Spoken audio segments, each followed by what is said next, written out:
po ng Malacanang sa panukalang batas po ni Senator Robin Padilla, mga kabida, requiring all government officials, ma-elected man o ma-appointed, na sumailalim ho sa mandatory drug testing po. Ang sabi po ng Malacanang ho dito, ilabag sa batas po yan. Mayroon na pong desisyon yung Korte Suprema patungkol po dyan at sinabi po ng Korte Suprema na unconstitutional po yan, mga kabida. Kailangan daw mag-aral po ng batas ito kung si Senator Robin Padilla, mga kabida. Alright? Dahil baka masayang lang po itong kanyang effort. Okay? Magsayang lang po ng pera, pondo, o di kaya oras, baka hindi ho papasa po itong kanyang panukalang batas na ito. Eto, pakinggan muna natin. Ito hong si Undersecretary Claire Castro po. Narito po. Dr. Robin Padilla, naghain po siya ng panukalang batas para po sa taunang mandatory drug testing sa lahat ng elected at appointed officials. Sa ilalim po ng batas, ang test po ay gagawin sa pamamagitan ng hair follicle test at urine test. Susuportahan po kaya ng Malacanang ang batas na ito ng Senador? So ang nais po ni Senator Robin Padilla ay lahat ng Elected public officials at public officers. Sana po ay nabasa niya na po ang desisyon ng korte patungkol po dito. Social Justice Society versus Dangerous Drugs Board 2008, kung saan hindi po hinahayaan at ito ay labag sa konstitusyon at sa privacy kung lahat po, pag sinabi po natin lahat, universal testing, mandatory universal or universal testing. Ang allowed lamang po ay ang random drug testing. So baka magsayang lang po ng oras at pera, pondo, si Senator Robin Padilla. Aralin po muna niya po ang nais niyang gawing batas. So ma'am, clarification lang po. Sinasabi niyo po na hindi po kayo pabor. Hindi ko sinasabing hindi pabor. Apo. Yan ay labag sa batas. Apo. Thank you po.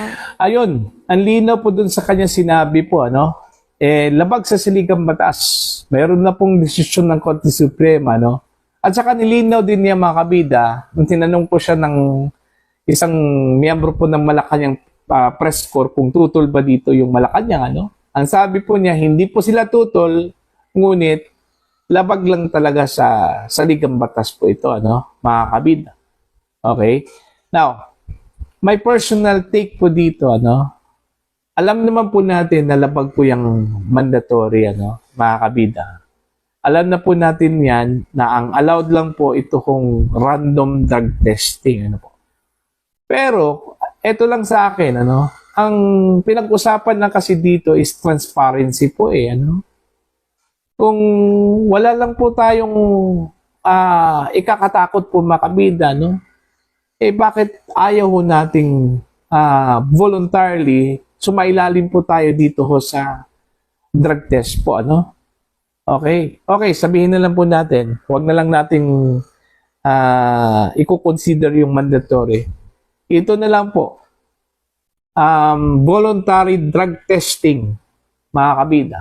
Kasi ang sabi daw ng Korte Suprema, yung mandatory daw is unconstitutional, Okay?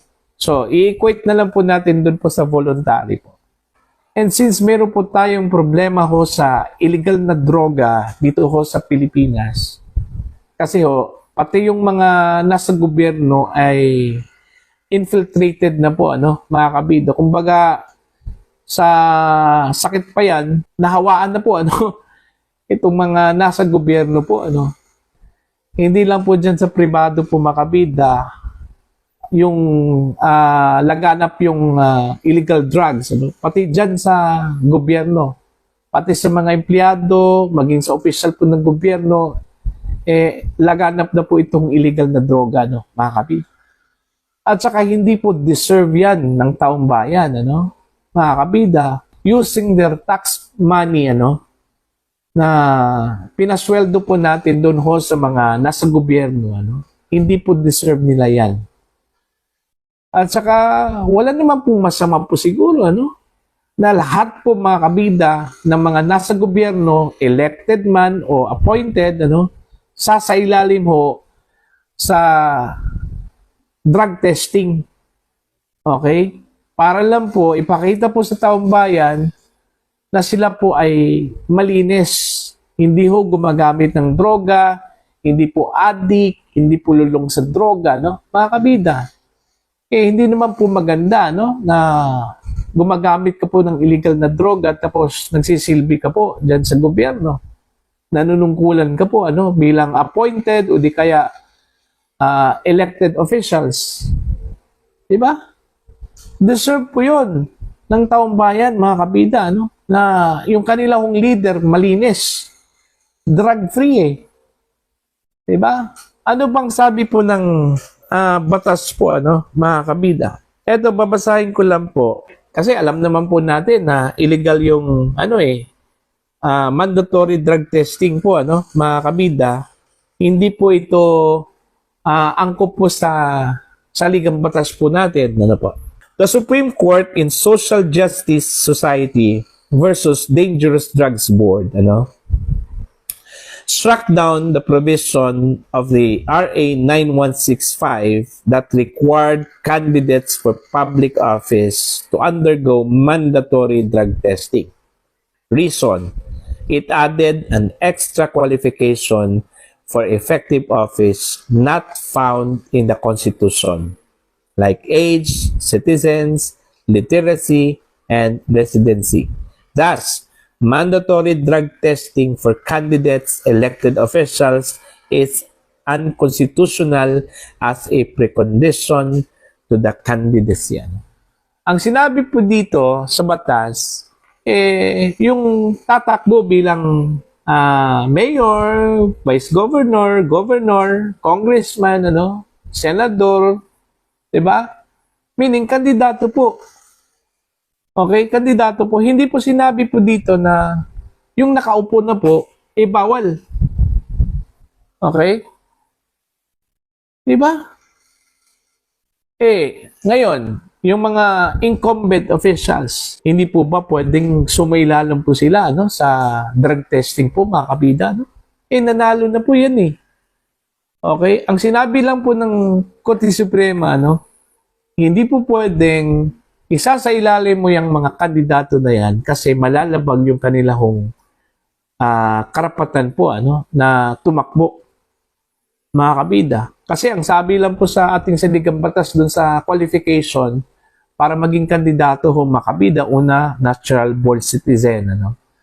Okay, kailangan po naninirahan ka po sa Pilipinas not less than 10 years, ano.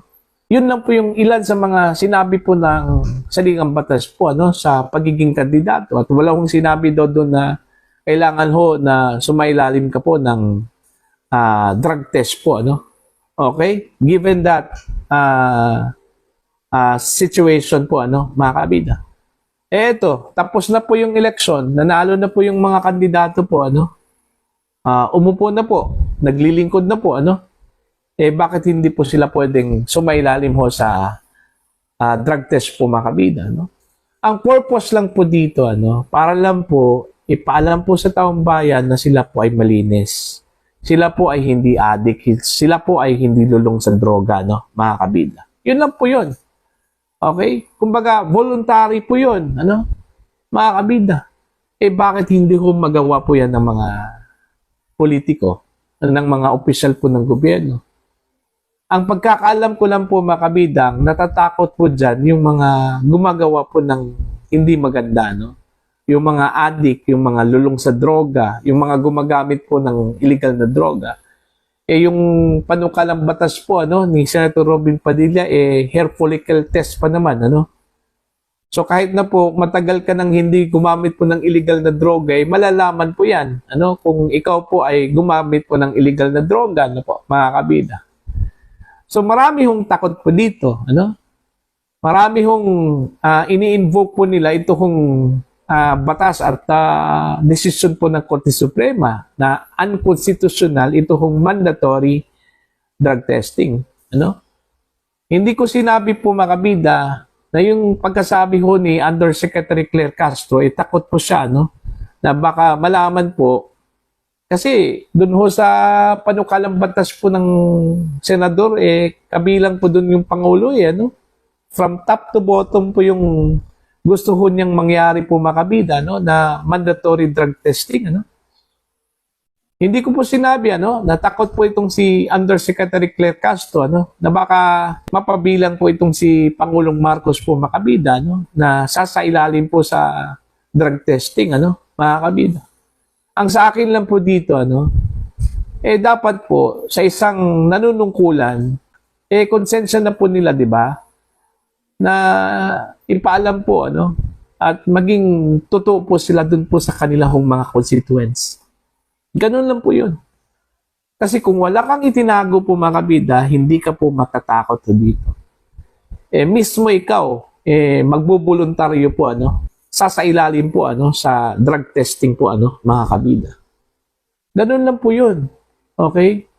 Wala ho akong masamang tinapay dito sa panukalang batas po ni Senator Robin Padilla, yung mandatory actually. Pero kung labag po yan sa saligang batas, wala ho tayong magagawa dyan, mga kabida.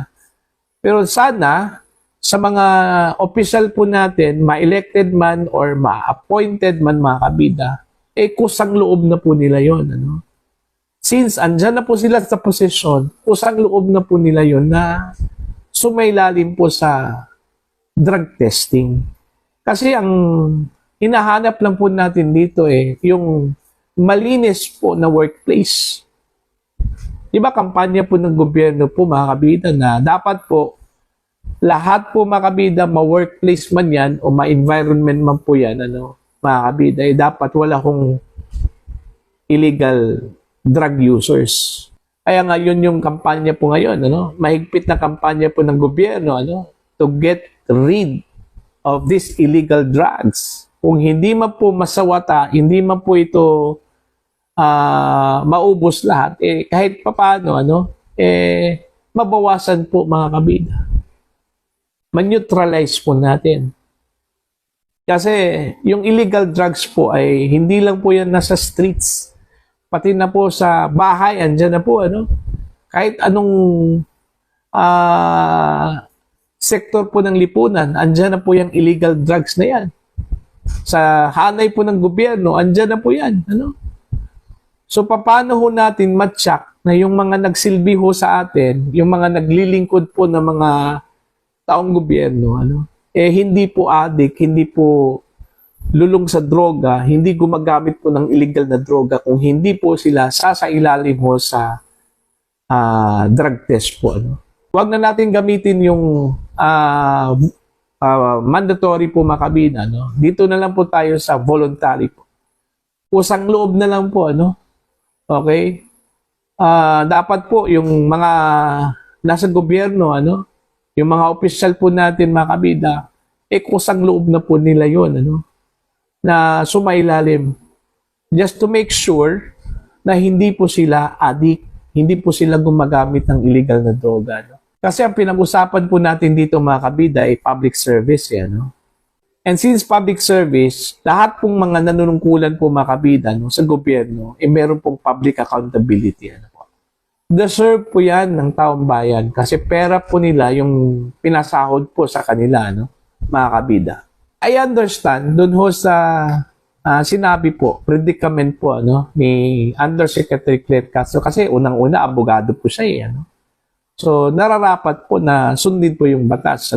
Pero pinag-usapan po natin dito is unang-una po public accountability, pangalawa transparency po mga kabida. So hindi po pwede yan, Hindi po pwedeng voluntarily sasailalim po itong mga official po natin from top to bottom ng drug testing mga kabida.